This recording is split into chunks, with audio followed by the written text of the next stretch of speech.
आज हमारे साथ इसी फहरिस्ते में आदरणीय भिक्खु मनोज जी हैं, जो यहाँ के मैनेजमेंट को अपने दृष्टिपटल से इसको कंट्रोल करते हैं। आपका स्वागत है। अपार भंडार का एक केंद्र यहाँ पर अलग अलग किताबों में हमको मिलता है। अब जैसा ये देख रहे हैं हम लोग, इसका आर्किटेक्चर जो देख रहे हैं, इसी आर्किटेक्चर के माध्यम से हमको देश के, भारत के तमाम मंदिर की प्रतिकृति दिखती है। पर ये जो महाबोधि महाविहार है, इसकी कुछ आप कुछ आर्किटेक्चरल एंगल या कुछ हिस्टोरिकल एंगल बता पाए कुछ? ये जो बनावट है, आज के इंजीनियर तो इस तरह से बना नहीं पाएंगे। आप समझ लीजिए कि मंदिर जो है करीब 2300 से भी ज़्यादा पुराना हो गया, और इसका जो नींव जो है सम्राट अशोक ने रखा था, और ये प्योर 180 फीट बनाए हैं। आज भी देख सकते हैं कि किस तरह से नक्काशी किया हुआ। 2 मंजिला मंदिर है, ऐसा विहार है, ऐसा भी कुछ इसमें लिखा है या फिर कुछ बता पाए? नहीं है। हाँ। मतलब एक तल्ला है जो कि अभी 2 तल है। जी, जिसको अलाउ नहीं है, और रेयर केस बुद्धा, मैत्रेय बुद्धा, उसका स्टैचू लगा। क्या बात!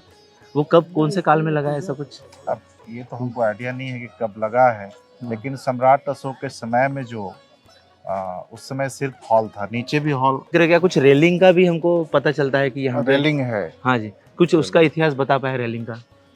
रेलिंग को तो बोधि ब्रिज के चारों बगल आप खुद रिकॉर्डिंग करके देख सकते। अच्छा, यानी सम्राट अशोक के काल की रेलिंग है। हाँ, तो उसमें उस समय जो है लगभग 5 ही पिलर बचे हुए हैं। हाँ जी, सम्राट अशोक के समय का। ओके।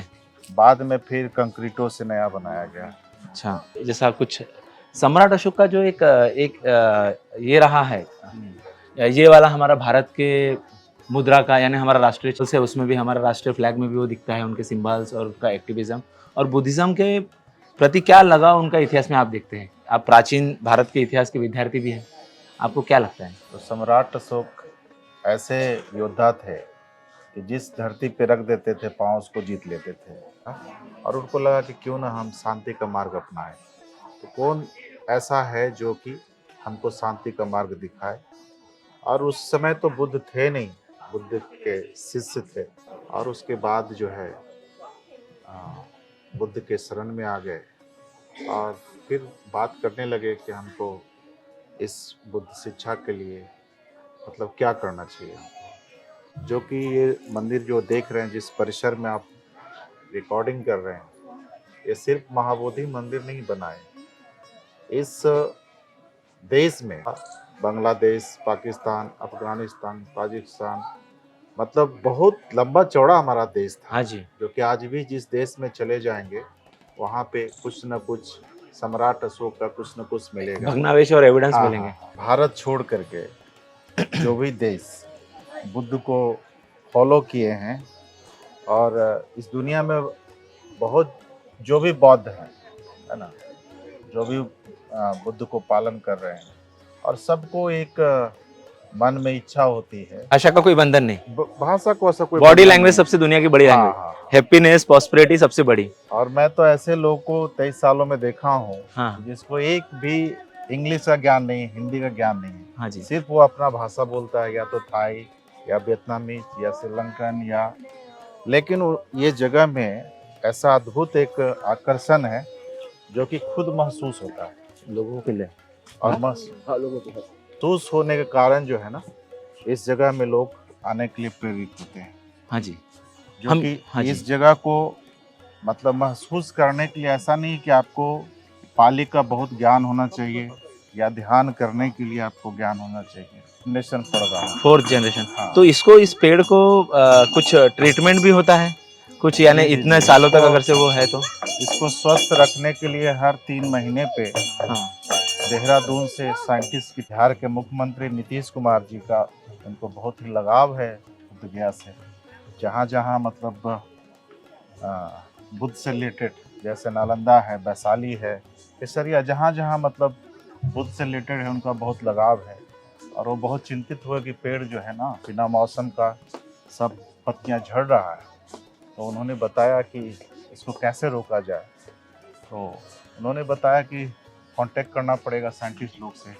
साइंटिस्ट लोग आए उसके बाद उन लोगों ने बताया कि अगर पेड़ को स्वस्थ रखना है, वो कंडीशन और नियम क्योंकि लागू हो ये गए। मंदिर कुछ डैमेज होने से तो हम लोग रिनोवेशन कर सकते हैं, लेकिन पेड़ को अगर कुछ हो गया तो फिर हम लोग क्या कर सकते हैं। हाँ जी, इसलिए पेड़ को स्वस्थ रखने के लिए उन्होंने नियम बना दिया है। पूरे विश्व ने वो तस्वीरें भी देखी। हाँ, बाहर से ही वो प्रणाम किए, है ना। ज्ञान प्राप्ति के बाद ऐसा बोला जाता है कि बुद्ध जो है इस कैंपस में 7 जगह ध्यान किए हैं।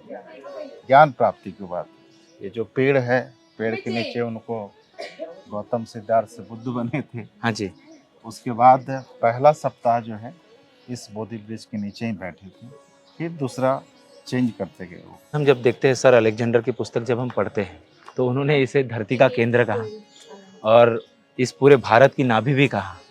तो जो यहाँ पर आते हैं तो आपने कंपन और वाइब्रेशन की बात की कि पूरी दुनिया के लोग यहाँ पर आते हैं, दुख से मुक्ति हो जाते हैं और तथागत अगर से दुख कहते हैं तो उसका निवारण भी कहते हैं।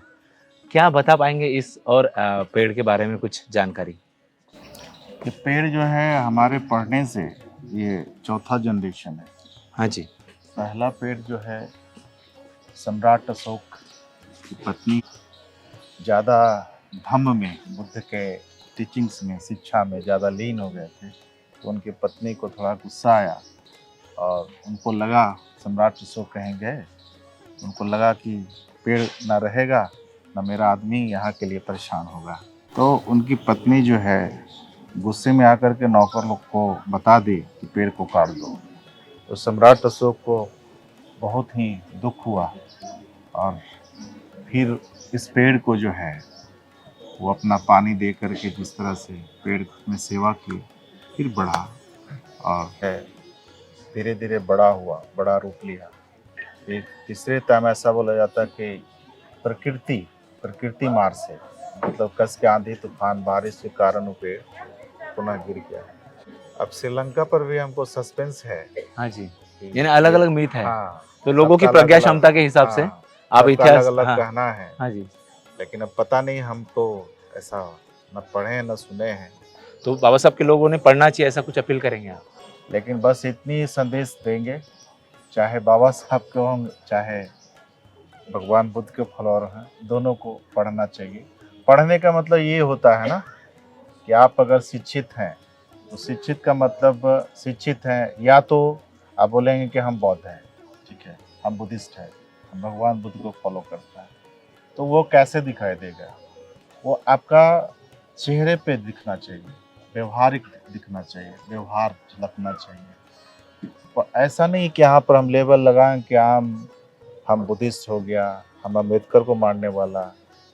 लेकिन अब पीछे जाएंगे तो ना तो आप बुद्ध की वाणी पे चल रहे हैं, ना तो बाबा साहब का बातों पे चल रहे हैं। कभी कभी देखते हैं बाबा साहब के बोलने वाले बहुत लोग हैं, थोड़ा उग्र भाषा का इस्तेमाल करते हैं। उग्र भाषा, बाबा साहब ने कभी ऐसा संदेश नहीं दिया लोगों को। बाबा साहब कभी ऐसा बोले ही नहीं।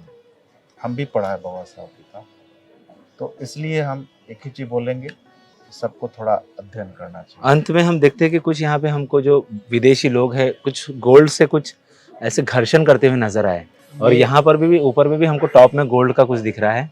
आप इस पे कुछ बोलेंगे, रोशनी डालेंगे कुछ? नहीं, ये सब मेरे हिसाब से देखिए, एक मन में एक संतुष्टि होता है। वो सब लगाने से ऐसा नहीं कि आपके जीवन में गुड लक हो जाएगा, और जो नहीं लगाएंगे उसका जीवन में गुड लक नहीं होगा।